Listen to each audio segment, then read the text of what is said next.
ನಮಸ್ಕಾರ, ಮನಶ್ರೀ ಚಾನಲ್ಗೆ ಸ್ವಾಗತ. ವಿಡಿಯೋ ತಂದಾಯಿತು, ಬನ್ನಿ ಇವತ್ತು ಜಯಲಲಿತಾ ಸೀರಿಯಲ್ಲು ಹೇಗೆ ಮೂವ್ ಆಗುತ್ತೆ, ಏನು ಸ್ಟೋರಿ ನೋಡೋಣ. ಅದಕ್ಕಿಂತ ಮುಂಚೆ ನನ್ನ ವಿಡಿಯೋಕ್ಕೆ ಸಬ್ಸ್ಕ್ರೈಬ್ ಮಾಡಿಲ್ಲ ಅಂದರೆ ದಯವಿಟ್ಟು ಸಬ್ಸ್ಕ್ರೈಬ್ ಮಾಡ್ಕೊಳ್ಳಿ, ಹಾಗೆ ಒಂದು ಲೈಕ್ ಕೊಡಿ. ಇವತ್ತು ಲಲಿತನ್ನ ಕೂಡಾಕಿ ಹೋಗ್ಬಿಟ್ಟಿದ್ದಾಳೆ ಅವ್ರ ಅತ್ತೆ ಮಹೇಶ್ವರಿ. ಅವ್ರ ಮಾವ ಹೇಳೋಗಿರ್ತಾನೆ, ಫೈಲ್ ತಗೊಂಡು ನೀನು ಗ್ರಾಮ ಪಂಚಾಯತಿ ಅಧ್ಯಕ್ಷೆ ಆಗಿರೋದ್ರಿಂದ ನೀನು ಬರಲೇಬೇಕು, ಮಿಸ್ ಮಾಡೋಂಗಿಲ್ಲ, ಯಾವ ಕಾರಣಕ್ಕೂ ಮಿಸ್ ಆಗಬೇಡ, ಬಂದುಬಿಡು, ಆ ಫೈಲ್ ಅಲ್ಲಿದೆ ತೊಗೊಂಡು ಬಾ ಅಂತ ಹೇಳಿರ್ತಾನೆ.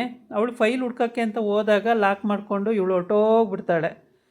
ಹೆಂಗೆ ಬರ್ತೀಯ ನೋಡ್ತೀನಿ, ಬಡವ್ರಕೆರೆ ಹುಡುಗಿ ನೀನು, ಎಷ್ಟು ಹೇಳಿದ್ರು ಇಲ್ಲೇ ಒಕ್ಕರ್ಸ್ಕೊಂಡು ಕೂತಿದ್ದೀಯ, ಹೋಗು ಹೋಗು ಅಪ್ಪನ ಮನೆಗೆ ಅಂದರೂ ಹೋಗಲ್ಲ ಅಂತ ಹೇಳ್ಬಿಟ್ಟು ಲಾಕ್ ಮಾಡಿಬಿಡ್ತಾಳೆ. ಲಾಕ್ ಮಾಡಿದ ಮೇಲೆ ಏನು ಮಾಡಬೇಕು ಅಂತ ಗೊತ್ತಾಗಲ್ಲ. ತೆಗಿರಿ ಬಾಗಿಲು, ಯಾರು ತೆಗಿರಿ ಬಾಗಿಲು ಅಂತಾಳೆ, ಯಾರೂ ತೆಗಿಯೋರಿಲ್ಲ. ಆಮೇಲೆ ಅಲ್ಲಿ ಜೈಗೆ ಅನುಮಾನ ಬರುತ್ತೆ, ಎಲ್ಲಿ ಲಲಿತಾ ಬರಲಿಲ್ವಲ್ಲ ಅಂತೇಳ್ಬಿಟ್ಟು ಆವಾಗ ಲಲಿತನ್ನು ಹುಡ್ಕೊಂಡು ಬರ್ತಾನೆ. ಬಂದಾಗ ಮನೆಯಲ್ಲಿ ಲಾಕ್ ಆಗಿರುತ್ತೆ. ಕೀ ತಕ್ಕೊಂಡು ಒಳಗೆ ಬರ್ತಾನೆ. ಎಲ್ಲರೂ ಹೋಗಿದ್ದಾರೆ, ಅಜ್ಜಿ ಮತ್ತು ಮೀನಾಕ್ಷಿ ಎಲ್ಲರೂ ಹೋಗಿದ್ದಾರೆ. ಆದರೆ ಇವಳು ಮಾತ್ರ ಇಲ್ಲ, ಲಲಿತಾ ಮಾತ್ರ ಇಲ್ಲ. ಅವಳು ರೂಮಲ್ಲೇ ಲಾಕ್ ಆಗಿಬಿಟ್ಟಿದ್ದಾಳೆ. ಆಮೇಲೆ ಇವನು ಮಾಸ್ಕೆಲ್ಲ ಹಾಕ್ಕೊಂಡು ಸುಮ್ಮನೆ ರೂಮ್ ಬಾಗಿಲು ತೆಗಿತಾನೆ. ಯಾರು ನೀವು ಅಂತಾಳೆ. ಆಮೇಲೆ ಯಾರು ಅಂದಾಗ ಎದ್ರುಕೊಳ್ತಾಳೆ. ಎದ್ರುಕೊಂಡಾದಮೇಲೆ ಅವನು ಮಾಸ್ಕ್ ತೆಗಿತಾನೆ. ತೆಗೆದಾಗ ಇವಳಿಗೆ ದುಃಖ ಸಖತ್ತು ಅಳ್ತಾಳೆ. ಹತ್ಬಿಟ್ಟು ತಪ್ಕೊಬಿಡ್ತಾಳೆ ಅವನ್ನ. ಪಾಪ ಅನಿಸ್ಬಿಡುತ್ತೆ ಅವನಿಗೆ. ಆಮೇಲೆ ಯಾಕೆ ಇಲ್ಲಿ ಲಾಕ್ ಆಗಿದೆಯಲ್ಲ, ಏನಾಯಿತು ಅಂತ ಕೇಳ್ತಾನೆ. ಗೊತ್ತಿಲ್ಲ, ನಾನು ಫೈಲ್ ಹುಡುಕ್ತಿದ್ದೆ, ಯಾರೋ ಲಾಕ್ ಮಾಡ್ಕೊಂಡು ಹೋಗ್ಬಿಟ್ರು, ಮಾವ ಏನು ಅನ್ಕೋತಾರೆ ಏನೋ, ನಾನು ಹೋಗಲೇಬೇಕಿತ್ತು ಇವತ್ತು ಅಂತ. ಹೌದು, ಮಂಡಲ ಪಂಚಾಯತಿ ಅಧ್ಯಕ್ಷ ಅಲ್ಲ, ಗ್ರಾಮ ಪಂಚಾಯತಿ ಅಧ್ಯಕ್ಷರಲ್ವ, ನೀವು ಹೋಗಲೇಬೇಕಿತ್ತು, ಹೋಗದಿದ್ದು ನಿನ್ನ ತಪ್ಪು, ನಾನು ಏನು ಮಾಡಲಿ, ಈ ಥರ ಆಯಿತು ಅಂತ ಹೇಳ್ತಾಳೆ. ಅಲ್ಲಿ ಅಜ್ಜಿ ಮತ್ತು ಮೀನಾಕ್ಷಿ ಅದನ್ನೇ ಯೋಚನೆ ಮಾಡ್ತಾ ಇರ್ತಾರೆ. ಯಾಕೆ ಲಲಿತಾ ಹೆಂಗೆ ಲಾಕ್ ಆಗಿದ್ದಾಳೆ, ಬರಲಿಲ್ವಲ್ಲ, ಬರ್ತೀನಿ ಫೈಲ್ ತಗೊಂಡು ರೆಡಿ, ನಾನು ಬಂದೆ, ಹಿಂದೆನೇ ಬಂದೆ, ನಡೀರಿ ನೀವು ಅಂತ ಹೇಳ್ದವಳು ಬರಲಿಲ್ವಲ್ಲ, ಏನು ಮಾಡೋದು ಅಂತ ಹೇಳ್ಬಿಟ್ಟು ಯೋಚನೆ ಮಾಡ್ತಾ ಇರ್ತಾರೆ. ಎಷ್ಟು ಯೋಚನೆ ಮಾಡಿದ್ರೂ ಅವರಿಗೆ ಸಿಗೋದೇ ಇಲ್ಲ, ಯಾವ ಉತ್ತರನೂ ಸಿಗಲ್ಲ. ಆಮೇಲೆ ಇವರಿಬ್ಬರು ಯೋಚನೆ ಮಾಡ್ತಾರೆ, ಎಲ್ಲಿ ಹೋಗ್ಬಿಟ್ಲು, ಇಲ್ಲಿವರೆಗೇ ಆನ್ಸರು ಸಿಗಲಿಲ್ಲ, ಎಲ್ಲಿದ್ದಾಳೆ ಲಲಿತಾ ಅನ್ನೋದು ಗೊತ್ತಾಗಲಿಲ್ಲ, ಏನು ಕತೆ ಇದು ಅಂತ ಹೇಳ್ಬಿಟ್ಟು ಭಾಳ ಯೋಚನೆ ಮಾಡ್ತಾರೆ. ಫ್ಲ್ಯಾಶ್ಬ್ಯಾಕಿಗೆ ಹೋಗಿ ಏನು ಯೋಚನೆ ಮಾಡಿದ್ರು ಅವ್ರಿಗೆ ಐಡಿಯಾನೇ ಎಲ್ಲರ ಪರಮೇಶ್ವರಿ ಏನಾದರೂ ಬೇರೆ ಕಡೆ ಇದು ಮಾಡಿಬಿಟ್ಲಾ ಅಂತೇಳಿ ಯೋಚನೆ ಮಾಡ್ಕೊಂಡು ಮಾತಾಡ್ತಿರ್ತಾರೆ. ಆದರೂ ಐಡಿಯಾ ಬರಲ್ಲ ಅವರಿಗೆ, ಎಲ್ಲಿ ಹೋಗಿದ್ದಾಳೆ, ಏನು ಕತೆ ಅನ್ನೋದು ಗೊತ್ತಾಗ್ತಿಲ್ಲ. ಏಕೆಂದರೆ ಹಿಂದೆನೇ ಬಂದೆ ನಡೀರಿ ಅಂದವಳು, ಇಷ್ಟೊತ್ತಾದರೂ ಬರಲಿಲ್ವಲ್ಲ, ಏನು ಕತೆ ಅಂತೇಳಿ. ಆಮೇಲೆ ಜೈ ಹುಡ್ಕೊಂಡು ಹೋಗ್ತಾನೆ. ಜೈಗೆ ಸಿಕ್ಕಿರ್ತಾಳೆ. ಅಜ್ಜಿ ಪಾಪ ಮೊಮ್ಮಗಳ ಕಡೆಗೆ ಇದೆ, ಆದರೆ ಏನು ಮಾಡುತ್ತೆ, ಸೊಸೆ ಮುಂದೆ ಏನೂ ನಡೆಯಲ್ಲ, ಕಷ್ಟನೇ ಇದೆ ಪಾಪ. ಹಾಗಾಗಿ ಆಮೇಲೆ ಅಲ್ಲಿ ಡಿನ್ನರಿಗೆ ಕೂತಿರ್ತಾರೆ. ಡಿನ್ನರಿಗೆ ಕೂತಾಗ್ಲೂ ಮೀನಾಕ್ಷಿ ಅಜ್ಜಿ ಇಬ್ಬರೂ ಮಾತಾಡ್ಕೊಳ್ತಾ ಇರ್ತಾರೆ, ಇಷ್ಟೊತ್ತಾರು ಬರಲಿವಲ್ಲ ಅಂತ. ಆಮೇಲೆ ಲಲಿತನ ಹೊರ್ಗಿತಿನೂ ಕೂತಿರ್ತಾಳೆ. ಅವಳು ಅವ್ರ ಅತ್ತೆ ಜೊತೆನೇ ಹೋಗಿರ್ತಾಳೆ, ಅವಳು ಕೂತ್ಕೊಂಡಿರ್ತಾಳೆ.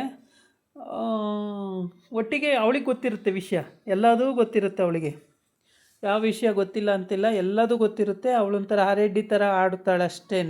ಗಂಡಿಗೆ 10 ಲಕ್ಷ ರೂಪಾಯಿ ತೆಗೆದುಕೊಟ್ಟಿದ್ದಾಳೆ ಅಂದರೆ ಅವಳು ಇಷ್ಟು ಕಿಲಾಡಿ ಇದ್ದಾಳೆ, ಲೆಕ್ಕ ಹಾಕೊಳ್ಳಿ.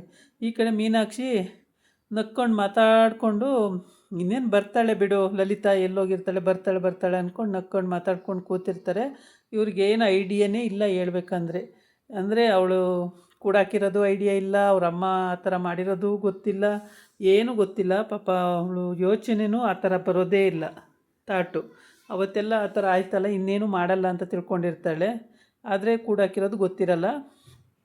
ಆಮೇಲೆ ಇವನು ಬರ್ತಾನಲ್ಲ ಜೈ, ಬಂದಾಗ ಅವಳಿಗೆ ತುಂಬ ಸಂತೋಷ ಆಗುತ್ತೆ. ಹೆಂಗೋ ನನ್ನನ್ನು ಬಿಡುಗಡೆ ಮಾಡಿದ್ರಲ್ಲ, ನೀವೇ ಬಂದಿದ್ದು ಒಳ್ಳೇದಾಯಿತು ದೊರೆ, ಇಲ್ಲ ಅಂದಿದ್ರೆ ನನ್ನ ಪಾಡೇನಾಗ್ತಿತ್ತು, ಯಾರು ಲಾಕ್ ಮಾಡಿದ್ರು ದೊರೆ, ನನ್ನನ್ನು ಈ ಥರ ಕೂಡಾಕ್ತಾರಲ್ಲ, ಯಾಕೆ ದೊರೆ, ನಾನು ಏನು ಮಾಡಿದ್ದೀನಿ ದೊರೆ ಅಂತ ಎಲ್ಲ ಕೇಳ್ತಾಳೆ.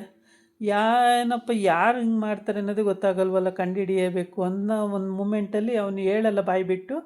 ಆದರೆ ಹೆಂಗೆ ಲಾಕಾದೆ ನೀನು, ಯಾವ ಥರ ಲಾಕಾದೆ, ಫೈಲ್ ಮತ್ತು ಹೆಂಗೆ ತೊಗೊಂಡೋಗಿ ಕೊಡ್ತೀಯಾ, ಹಾಗೆ ಅಂತ ಎಲ್ಲ ಯೋಚನೆ ಮಾಡೋ ಮೂಮೆಂಟು. ಆದರೆ ಏನು ಯೋಚನೆ ಮಾಡಿದ್ರು ಯಾವ ಕಡೆನೂ ಹೋಗೋಕ್ಕೆ ಈಗ ಟೈಮೂ ಇಲ್ಲ ಹೋಗೋಕ್ಕೆ, ಏಕೆಂದರೆ ಅಲ್ಲಿ ಫಂಕ್ಷನ್ ಸ್ಟಾರ್ಟ್ ಆಗಿದೆ. ಆಮೇಲೆ ಅಲ್ಲಿ ಕೇಳ್ತಾನೆ, ಜೈ ಅಪ್ಪ ಕೇಳ್ತಾನೆ, ಎಲ್ಲಿ ಲಲಿತಾ ಇನ್ನೂ ಬಂದಿಲ್ವಲ್ಲ, ಗ್ರಾಮ ಪಂಚಾಯಿತಿ ಅಧ್ಯಕ್ಷೆ ಅವರು ಬರಲೇಬೇಕಲ್ಲ, ಎಲ್ಲಿ ಬಂದಿಲ್ಲಲ್ಲ ಅಂತ. ಎಲ್ಲಿ ಮಹೇಶ್ವರಿ ಅಂತ ಕೇಳಿದ್ರೆ ನಂಗೆ ಗೊತ್ತಿಲ್ಲ, ನನಗೇನು ಗೊತ್ತ್ರಿ ಅಂತ. ನೀನೇನಾರ ಮಾಡಿದೀಯಾ ಅಂತ. ಇಲ್ಲ ನಾನೇನು ಮಾಡಿಲ್ಲ, ನಂಗೆ ಗೊತ್ತಿಲ್ಲ, ನಾನೇನು ಮಾಡಿಲ್ಲ, ನನ್ನ ಮೇಲೆ ಅನುಮಾನ ಪಡ್ತಿರಲ್ಲ ಯಾವಾಗಲೂ ಅಂತೇಳಿ ಆ ಗಂಡನಿಗೆ ಇದು ಮಾಡ್ತಾಳೆ. ಅಂತೂ ಅವನಿಗೆ ಅನುಮಾನ ಇದ್ದೇ ಇದೆ. ಅವಳು ಬರಲೇಬೇಕಿತ್ತು, ಯಾವ ಕಾರಣಕ್ಕೂ ಮಿಸ್ ಆಯ್ತಿರಲ್ಲ, ಅವಳು ಬಂದಿಲ್ಲ ಅಂದರೆ ಇವಳೇನೋ ಮಾಡಿರ್ತಾಳೆ ಅಂತ ಅವನಿಗೆ ಗೊತ್ತಾಗಿದೆ. ಗೊತ್ತಾದರೂ ಅವನು ಹೇಳ್ತಾ ಇಲ್ಲ ಪಾಪ. ಏನು ಮಾಡ್ತಾನೆ, ಹೆಂಡ್ತಿ ಬಿಟ್ಕೊಡಂಗಿಲ್ಲ. ಪ್ರತಿಯೊಂದು ವಿಷಯನೂ ಅವಳಿಗೆ ಏನು ದ್ರೋಹ ಮಾಡ್ತಾಳೆ ಎಲ್ಲ ಗೊತ್ತಿರುತ್ತೆ. ಹಿಂದೇನೂ ಹಂಗೆ ಗೊತ್ತಾದಾಗ ಸಿಕ್ಕಾಕೊಂಡಾಗ, ನೋಡು ನಾನು ಹೇಳಿದ್ರೆ ಕೇಳಲಿಲ್ಲ ನನ್ನ ಮಾತನ್ನು, ಹೆಂಗೆ ನಿನ್ನಿಂದನೇ ಬಾಯಿ ಬಿಡೋಂಗಾಯ್ತು ಅಂತೆಲ್ಲ ಹೇಳಿರ್ತಾಳಲ್ವ. ಎಲ್ಲದೂ ಗೊತ್ತಿರುತ್ತೆ. ಗೊತ್ತಿದ್ರೂ ಹೇಳೋಕ್ಕಾಗಲ್ಲ. ಫಂಕ್ಷನ್ ಸ್ಟಾರ್ಟ್ ಆಗಿದೆ, ಆದರೆ ಲಲಿತಾ ಅಬ್ಸೆಂಟು, ಏನು ಅಂತಲೂ ಗೊತ್ತಿಲ್ಲ. ಇವಳು ಒಂದು ಸ್ವಲ್ಪ ತಲೆ ಇಲ್ಲ.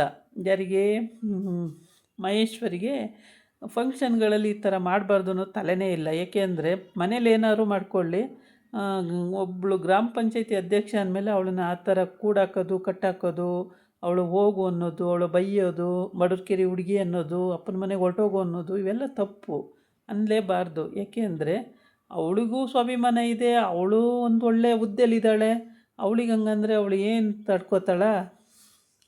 ಗಂಡ ಎಷ್ಟೆಲ್ಲ ಹೇಳ್ತಾನೆ, ಸುಮ್ಮನಿದ್ಬಿಡು ಮಹೇಶ್ವರಿ, ಹಂಗೆಲ್ಲ ಮಾಡಬೇಡ, ಸುಮ್ಮನಿದ್ಬಿಡು ಮಹೇಶ್ವರಿ ಅಂತ. ಊರು ಜನನೆಲ್ಲ ಮೆಚ್ಚಿಸೋಕ್ಕಾಗುತ್ತೆ, ಸ್ವಂತ ಸೊಸೆನ ಅವಳು ಬಾಳ್ಸೋಕ್ಕಾಗಲ್ಲ. ಆಮೇಲೆ ಇಲ್ಲಿ ಹೋಗಲಿ ಬಿಡು, ನಾವಿಬ್ಬರೇ ಇದ್ದೀವಲ್ಲ ಅಂತೇಳ್ಬಿಟ್ಟು ಇವರಿಬ್ಬರು ಖುಷಿಯಾಗಿರ್ತಾರೆ ಮನೆಯಲ್ಲಿ. ಖುಷಿಯಾಗಿದ್ರೂ ಅಲ್ಲಿ ಹೋಗೋಕ್ಕಾಗಿರಲ್ಲ ಇನ್ನೂ. ಅಕಸ್ಮಾತ್ ಈಗ ಹೊರಟ್ರೂ ಹೋಗ್ಬೋದೇನೋ, ಹೋಗಿ ಅಲ್ಲಿ ತಲುಪ್ಬೋದು ಅನಿಸುತ್ತೆ.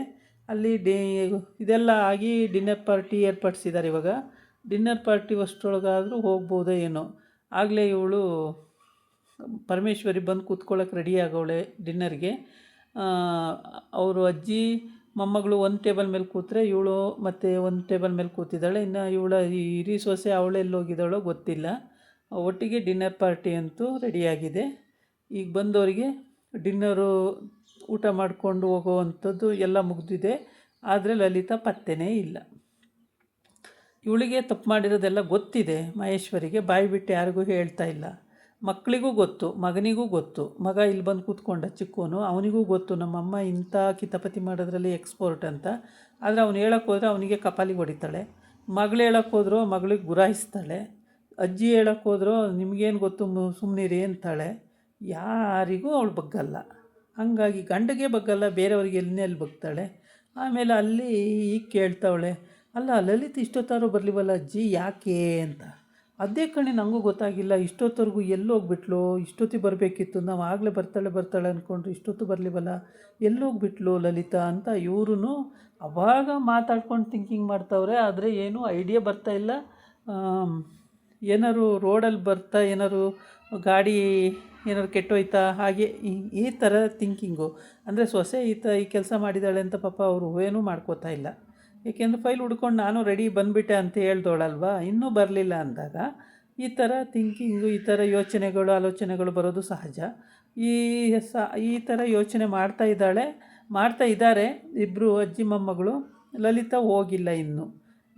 ಎಲ್ಲ ರೆಡಿಯಾಗಿ ಪಾಪ ಅವಳು ಸೀರೆ ಎಲ್ಲ ಉಟ್ಕೊಂಡು ಎಲ್ಲ ರೆಡಿಯಾಗಿ ಇನ್ನೇನು ಹೊರಡಬೇಕು ಅನ್ನುವಾಗ ಈ ಥರ ಹೋಗಿದ್ದಾಳೆ ಅವ್ರ ಅತ್ತೆ. ಏನೇ ಹೀಗೆ ಲಲಿತಾ ಹೋಗೋಕ್ಕೆ ಆಗಲ್ಲ. ಮತ್ತು ಅವಳು ಬೇರೆ ಮಹೇಶ್ವರಿ ಇವಳನ್ನ ಲಾಕ್ ಮಾಡಿ ಹೋಗ್ಬಿಟ್ಟಿದ್ದಾಳೆ. ಹೀಗಾಗಿ ಇವಳು ಸಿಗಾಕೋಗ್ಬಿಟ್ಟಿದ್ದಾಳೆ. ಈಗ ಜೈ ಬಂದಿದ್ದಾನೆ ಕೂಡ. ಆದರೆ ಕರ್ಕೊಂಡು ಹೋಗ್ತಾನೋ ಏನು ಮಾಡ್ತಾನೋ ನೋಡಬೇಕು. ಪಾಪ ಭಾಳ ಚಿಂತೆ ಮಾಡ್ತಾಯಿದ್ದಾಳೆ. ಇವತ್ತು ಅವಳದು ಇಂಪಾರ್ಟೆಂಟು ಇದು ಗ್ರಾಮ ಪಂಚಾಯಿತಿ ಭಾಷಣ ಇತ್ತು. ಮತ್ತು ಅದಕ್ಕೆ ಅವ್ರ ಮಾವ ಬರಲಿ ಅಂತ ಹೇಳಿದ್ದಿದ್ದು. ಆದರೆ ಇವಳಿಗೆ ಹೋಗೋಕ್ಕೆ ಆಗಿಲ್ಲ. ಕೂಡಕ್ಕೆ ಹೋಗ್ಬಿಟ್ಟು ಇವಾಗ ನೋಡಿದರೆ ಪಾಪ ಏನು ಮಾಡ್ತಾರೋ ಏನೋ, ಹೊರಡ್ತಾರೋ ಅಥವಾ ಇಲ್ಲೇ ಉಳ್ಕೊಳ್ತಾರೋ, ಮಾವ ಏನಂತಾರೋ ಫೋನ್ ಮಾಡಿ ಹೇಳಿದರೆ ಇವತ್ತಿನ ಎಪಿಸೋಡಲ್ಲಿ ನೋಡಬೇಕಾಗುತ್ತೆ. ಇದಾಗಿತ್ತು ಇವತ್ತಿನ ವೀಡಿಯೋ. ನಾಳೆ ಇನ್ನೊಂದು ವೀಡಿಯೋ ಜೊತೆ ಬರ್ತೀನಿ. ನಮಸ್ಕಾರ.